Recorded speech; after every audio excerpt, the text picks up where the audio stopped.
Welcome to Mexico Unexplained, where we will explore the magic, the mysteries, and the miracles of Mexico. This series presents information based partly on theory and conjecture. The podcaster's purpose is to suggest some possible explanation, but not necessarily the only ones to the subjects we will examine. Here is your host, Robert Bitto. Welcome, and muy bienvenidos to episode number 35 of Mexico Unexplained, where we examine the magic, the mysteries, and the miracles of Mexico. I'm your host, Robert Bitto. The fiesta in Bacum was one of the largest the town had ever seen. The year was 1876.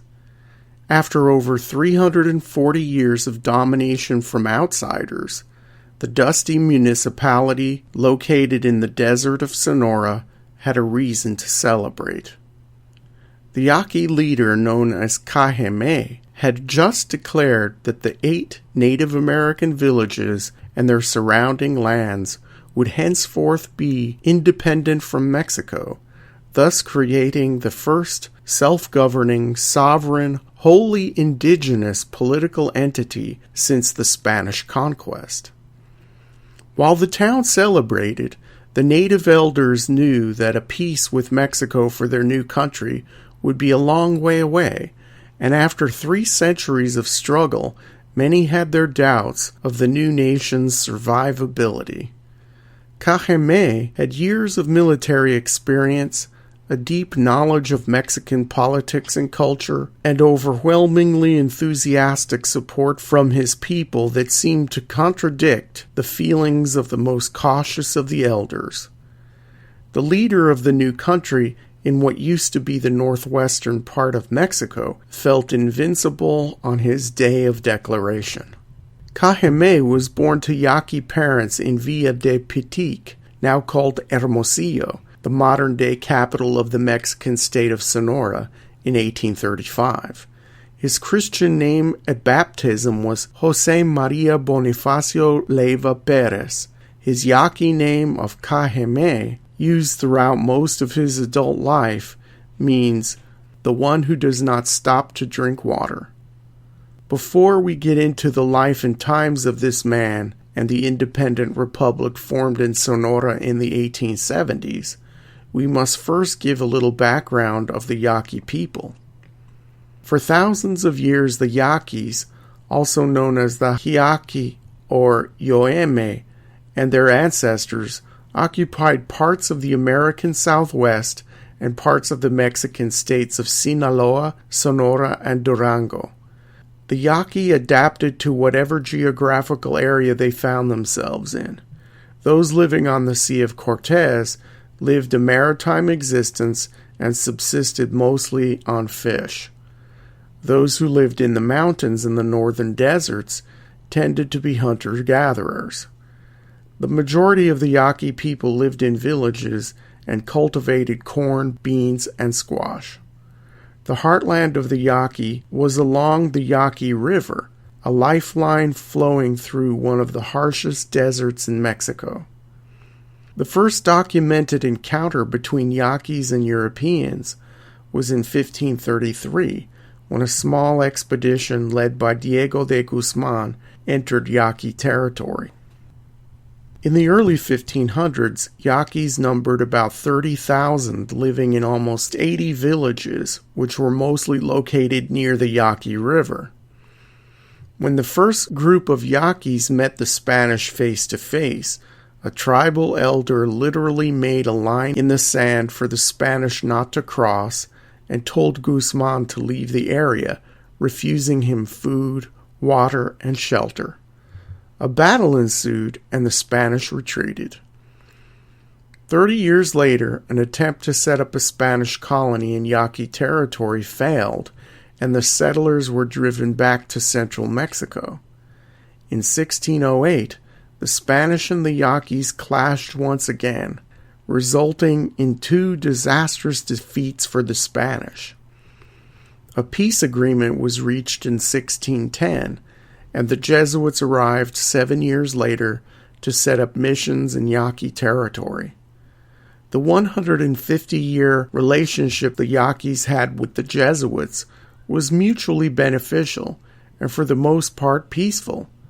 Jesuits saved souls and set up small industry. The Indians got to keep most of their culture, their lands, and social structure. The discovery of silver in Yaqui territory in 1684 caused some tensions between natives and Europeans, but did not cause the Yaquis to revolt. The next big uprising would be in 1740, when 5,000 Yaquis and 1,000 Spaniards were killed. The central government in Mexico City then decided to tighten control over these people. The Jesuits, longtime advocates for the Yaqui, had been losing power in the region by the mid-1700s, and by the 1760s they were completely expelled from Mexico. With the departure of the Jesuits and the closing down of some of the missions, the Yaquis and the Spanish maintained an uneasy peace until the Mexican Revolution began in 1810, and the Yaquis faced new challenges from a new group of people who now attempted to rule them from far away. During the Mexican fight for independence, while the government of Sonora and the Spanish elites of the area sided with the Spanish crown, the Yaquis remained neutral and refused to participate in the conflict. To the new authorities in Mexico City, this indicated that the Yaquis considered themselves not to be subject to outside rule. The newly formed Mexican government, seeking to integrate all of the former New Spain into the new political unit called Mexico, sent tax collectors to Yaqui lands, proclaiming that the Yaquis were now citizens of a new nation which needed money for its treasury. Given the Yaqui history of resistance to outside intervention, the tax-collecting project did not go well. A revolt in 1825 beat back the new central Mexican government, but it returned intent on controlling every inch of Sonora. Thus began a series of minor revolts, skirmishes, and guerrilla attacks for the next 50 years, until Cajemé proclaimed the new Yaqui Republic in 1876. Cajemé was not born to any high station that prepared him to be a leader. His decisive role in the Yaqui independence movement came from a solid set of life experiences that made him ready when circumstances called on him. Born in 1835, he left his native land in 1849 to accompany his father Fernando to California, which had been ceded to the United States in the Mexican War just a year before. His father was part of the large influx of people in the San Francisco-Sacramento area looking for gold. While in California helping his father as a gold prospector, Cajemé learned English and gained valuable experience in the larger world. Cajemé returned with Fernando 2 years later, and because of his father's success in the California gold fields, Cajemé was enrolled in an exclusive private school located in the town of Guaymas and excelled in his coursework, learning to read and write Spanish with ease. He impressed the schoolmaster, Cayetano Navarro, who was also the prefect of Guaymas. After leaving school, Cajemé joined the local militia called the Urbanos, which was captained by Navarro. When Cajemé was 18, he had his first taste of battle with the Urbanos as they assisted Sonoran state authorities and the Mexican army in quelling a series of rebellions in Sonora instigated by foreign mining interests. In the latter half of 1854, the 19-year-old Cajemé decided to leave Sonora and travel to Tepic in the state of Nayarit, where he became a blacksmith. Drawn to military service once again, he joined the Mexican Army, San Blas Battalion, but grew tired of it after 3 months. He deserted the army and fled to the mountains of Nayarit to work as a miner. Knowing that the army was searching for him for desertion, Cajemé went to Mazatlan and joined a battalion comprised mostly of indigenous fighters, specifically soldiers from the Pima, Mayo, Yaqui, and Opata tribes.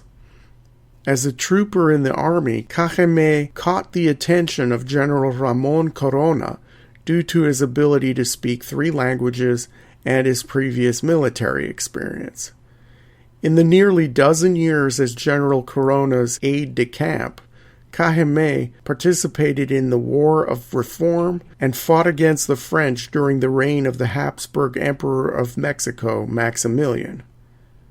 As an aside, most Yaquis back in Sonora at the time liked having the French in power in Mexico City because Maximilian represented weak central government control in a faraway capital, which would leave them alone for the most part.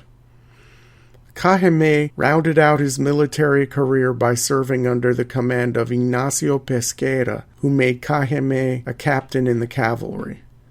When Ignacio Pesquera became governor of Sonora, he had big plans for Cajemé. He named him to the office of Alcalde Mayor of the Yaqui people, an appointment Pesquera had hoped would end the Yaqui problem forever. Cajemé had proved his loyalty to Mexico, and Pesquera thought him perfect for the job. This was 1872. Instead of pacifying the Yaquis once and for all, Cajemé announced that he did not recognize the Mexican government, united the 8 Yaqui towns and surrounding lands, and declared an independent Yaqui Republic. The government of the new nation would be based on the traditional Yaqui social structure, with each town having 5 governing groups called Yauuras. There was a Yaura for civil authority, one for military authority, one for fiesta authority, another for religious authority, and one called Costumbre Yaura, which preserved the sacred customs surrounding Holy Week, including the deer dance. The governing bodies would be elected from groups of elders in each town, and each Yaura would vote democratically on issues facing it. As a social reformer, Cajemé reinstituted the notion of communal ownership of Yaqui lands within the Yaqui territory. He initiated taxation and foreign trade controls. Cajemé told the Mexican authorities that his new nation would not recognize Mexico if they did not give the Yaquis the autonomy they had craved for centuries. It all seemed good and well, but while the Yaquis were fortifying themselves and building a new nation with enthusiasm and hope for the future, the central government in Mexico City had other plans for the so-called Yaqui Republic. The new war between the Yaqui and Mexico featured a succession of battles and brutalities on both sides. By 1885, there was dissent coming from the ranks of the Yaqui military.